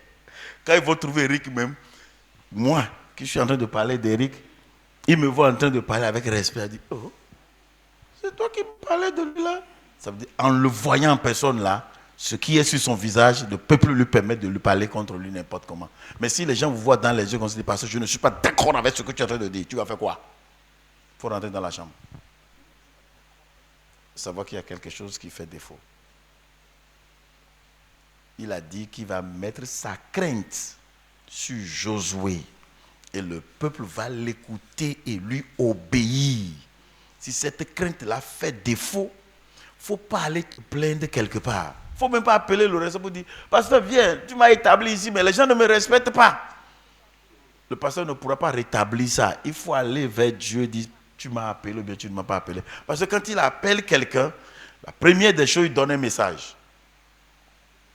Deuxième chose, il donne de plateforme. Troisième chose, il donne la vision. Pour quelqu'un qui est appelé. Si ces 3 choses-là font défaut, il faut rentrer et puis va voir bien ton appel. Parce que tu n'as pas à suppléer les gens pour dire, est-ce que vous pouvez m'inviter pour que je vienne prêcher chez vous? Si lui-même t'invite, il va te donner une plateforme. Et sur cette plateforme-là, tu vas facilement prêcher et même les gens vont te réclamer de temps en temps. Parce que quand tu parles, ça nous pénètre. On apprend. On est éduqué. Maintenant, notre test de l'année, c'est 1 Samuel combien? Verset 21. Vous savez pourquoi Dieu a singularisé Samuel seul? Les enfants du sacrificateur Élie étaient mal éduqués. Élie n'a pas bien éduqué ses enfants. Et ça, j'ai mis ça sur une autre fois avec les pasteurs. Les pasteurs ne doivent pas négliger l'éducation de leurs enfants. Même si l'école dit on ne doit pas chicoter l'enfant, ta Bible que tu prêches dit qu'il ne faut pas éloigner la chicote de ton enfant. Tout cela, c'est des rues du diable pour renverser tout ce que Dieu a demandé. Tout ce que Dieu demande de faire, Satan, dans le monde, nous présente le contraire. Les anciens disent, c'est interdit, on ne va pas chicoter. You have no right to flog. Mais ta Bible te dit, si tu éloignes la chicote de l'enfant, l'enfant sera têtu. C'est pour cela qu'on doit mener à côté de l'enfant la chicote et chicoter l'enfant avec amour. Amen. L'enfant peut peut-être écouter à l'école que si un parent vous chicote, appelez la police. Il faut lui dire ça. Ce n'est pas la police qui te donne l'argent ici. Hein. Le jour où tu vas appeler la police, là, c'est fini pour toi. Il faut enlever ça de sa tête. Parce que la petite Winnie là, elle est revenue. You are too cruel. Que j'ai été trop cruel avec elle. J'ai dit encore, tu as crié sur moi. Après, je l'ai ramené, je dis, faut t'asseoir là. Tu sais, un jour, on dormait au lit là. Tu as pissé et puis ton urine est rentrée. Maman était allée à la veillée. Elle a pissé dans le lit. Elle était encore plus petite. Elle dit, moi? J'ai dit, oui. Toi? Mais je ne t'ai pas frappé. Maintenant là, il faut que je te montre. La Bible dit de ne pas éloigner la chicotte. Ah bon, il faut leur révéler ça. C'est ce qui a manqué à Élie. Et ses enfants sont devenus insupportables. Et quand Dieu a trouvé Samuel, Dieu s'est focalisé sur Samuel et puis a laissé les enfants d'Élie. Et le message même que Dieu avait donné à Samuel à transmettre à Élie, c'était sur les enfants. Souvent, quand Satan essaie d'attaquer l'homme de Dieu, il attaque, il n'arrive pas. Il attaque, il n'arrive pas que ses enfants sont là. Je vais lui faire la honte par ses enfants. Et commencer par tourner la tête des enfants. C'est pour ça que le pasteur ne doit pas se donner à 100% à l'église au détriment de sa maison.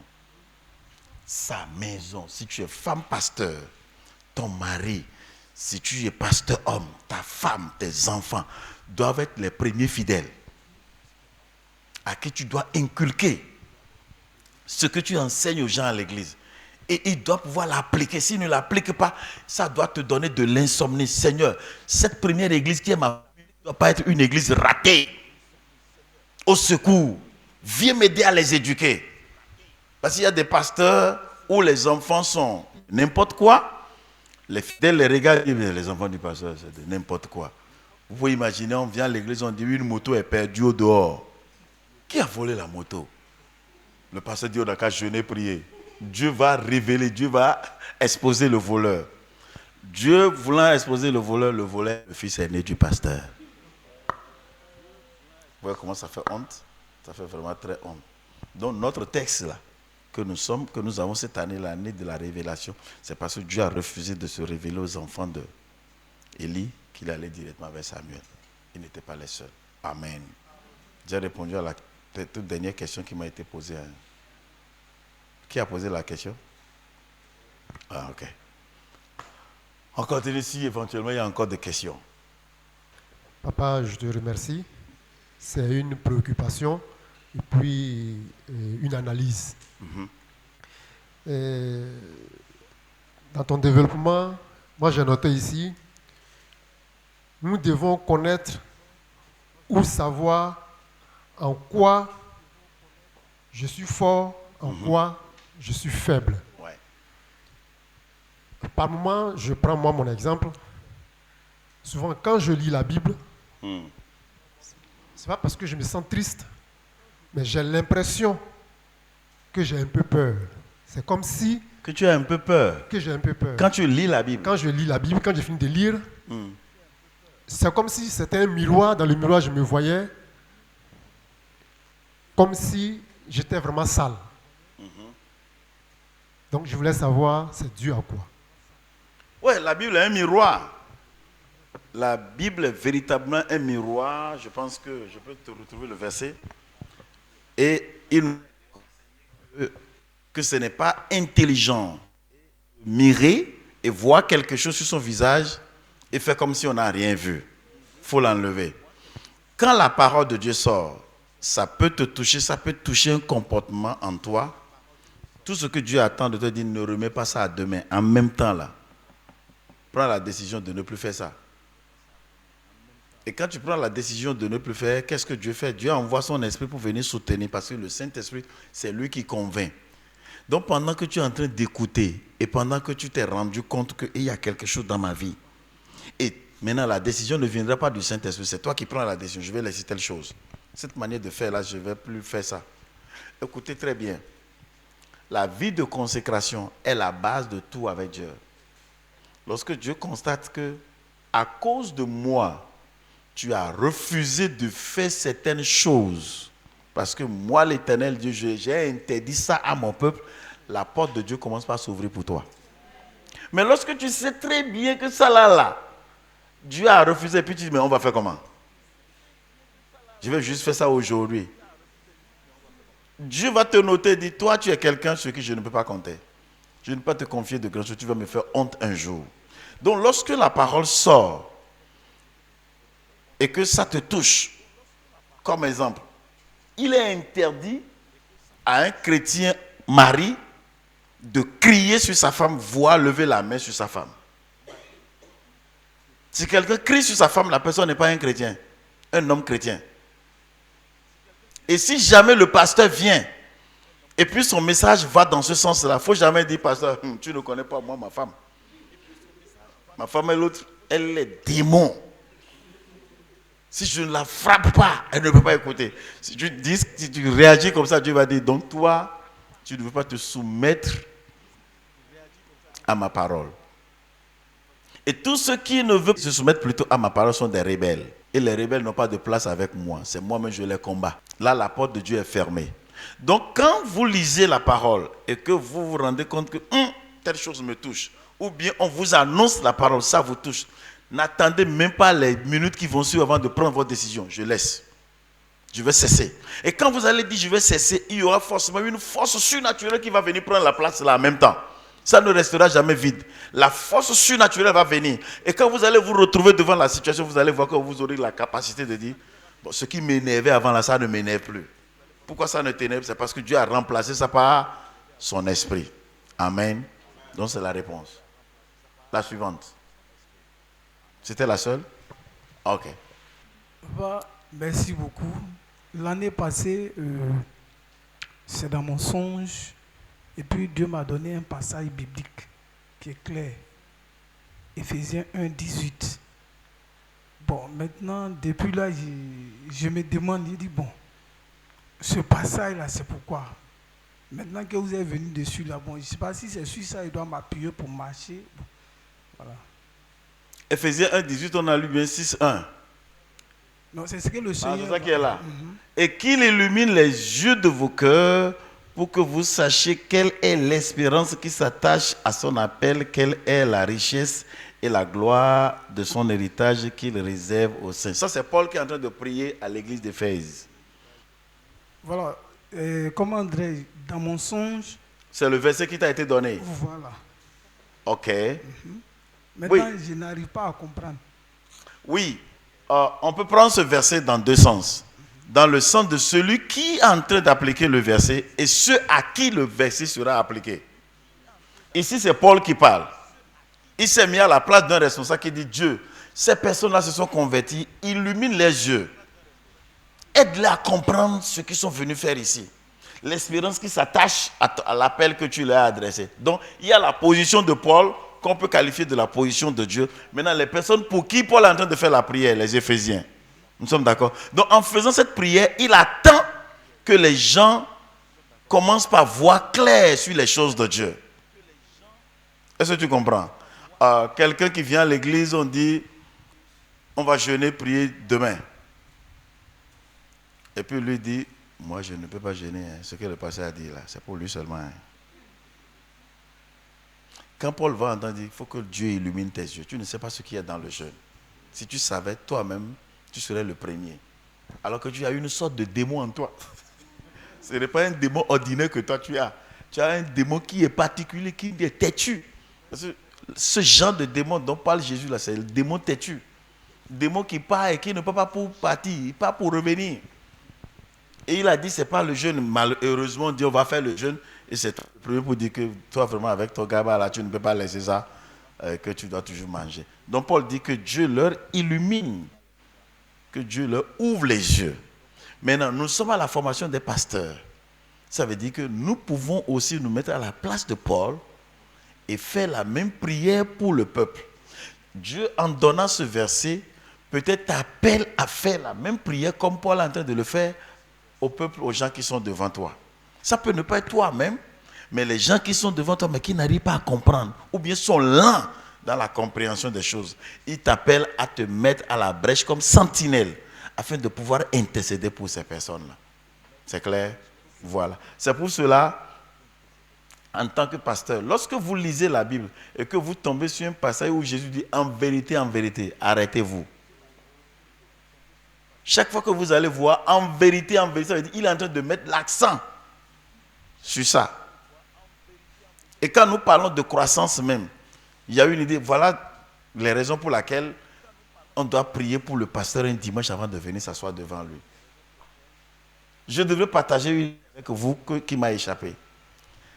Dans la culture hébreuse, quand un garçon commence par grandir, on lui donne un certificat d'homme qui peut se marier. Et avant de lui donner ce certificat, il doit connaître les 5 livres de Moïse. Correctement connaître Genèse, correctement Exode, correctement Nombre, correctement Deutéronome avant de se marier. Si tu ne connais pas ça, tu n'es pas encore un homme pour se marier. Je l'ai vu en Afrique du Sud. Eux, ils parlent d'intronisation. Quand quelqu'un, un garçon est en train de grandir, bien il a fini ses études, on l'amène dans la brousse pour 3 mois. Ses parents vont apprêter de nourriture et ne pas rester trop loin. Et les anciens vont prendre l'enfant pour lui dire, voilà ce qu'on appelle un homme. Voilà ce qu'on appelle papa. Voilà comment tenir une maison. On prend 3 mois pour former le garçon. Et quand il va revenir, maintenant il va organiser une fête. Avec le certificat, il peut se marier. En Afrique du Sud. Il dit, mais c'est très bien. Nous, en Afrique de l'Ouest, ici, on ne connaît même pas Genèse chapitre 1. Et on se présente devant la Bible et dit, avec cet anneau, je t'épouse. Et on prend la femme. Aucune éducation, on n'a rien de réserve qu'il faut donner comme éducation aux enfants. On commence par faire les enfants. Nous devons voir les choses à l'avance. C'est en cela même que je dis que je n'ai pas trop aimé quand la femme se marie en même temps et puis tombe enceinte en même temps. Parce que quand une femme tombe enceinte, on la méconnaît, c'est pas ça. Elle devient paresseuse et ce n'est pas parce qu'elle est paresseuse.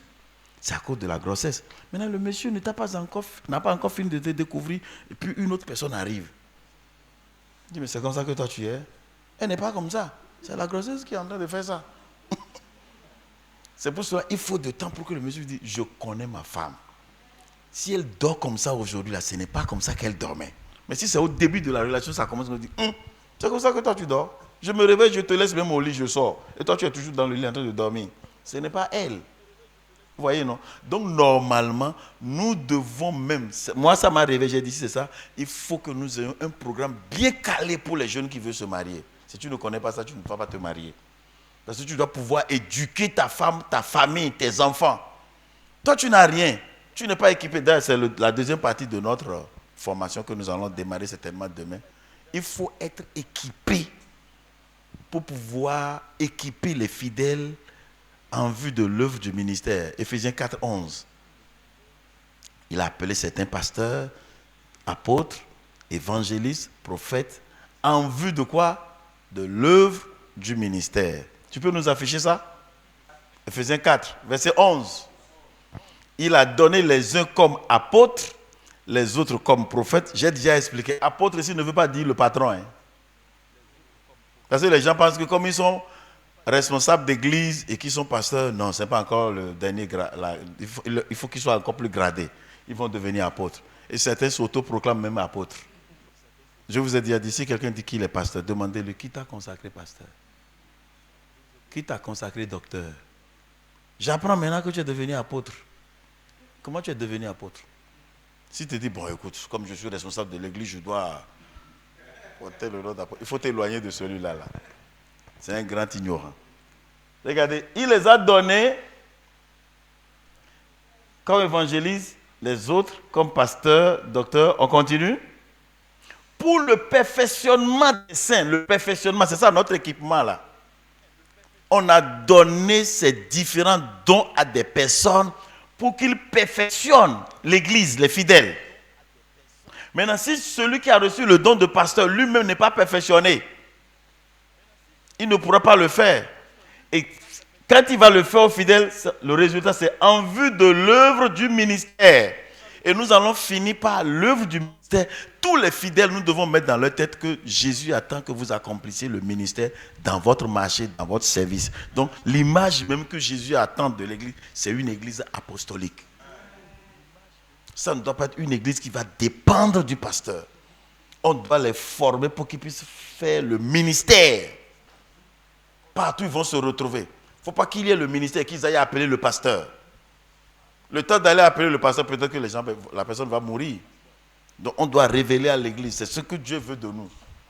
Et qu'on ne fasse pas de nos fidèles des gens qui vont toujours dépendre des pasteurs 24 sur 24. Même s'il faut tous 2-3 fois et que c'est anormal, pasteur, allô pasteur, je viens de tousser 3 fois, ce n'est pas bien. Est-ce que ce n'est pas diabolique? Amen. Autre question. Voilà, nous sommes en train d'arriver à la fin. Demain soir, je dois vous prévenir. Demain soir, ne pensez pas qu'on va finir à 20h30. Parce que le chapitre que nous allons aborder demain, c'est demain notre dernier jour, non? Nous devons finir ça demain. Et moi, je veux m'assurer que le programme que j'ai fait, je puisse vraiment vider tout. Et que vous ayez tout ce qu'il vous faut. Amen. Que le Seigneur Dieu vous bénisse. Amen. Nous sommes arrivés à la fin. Est-ce qu'on peut applaudir le Seigneur en signe de reconnaissance par rapport à ce qu'il nous a encore donné ce soir? Que ton nom soit loué, Seigneur. Que ton nom soit béni. Amen.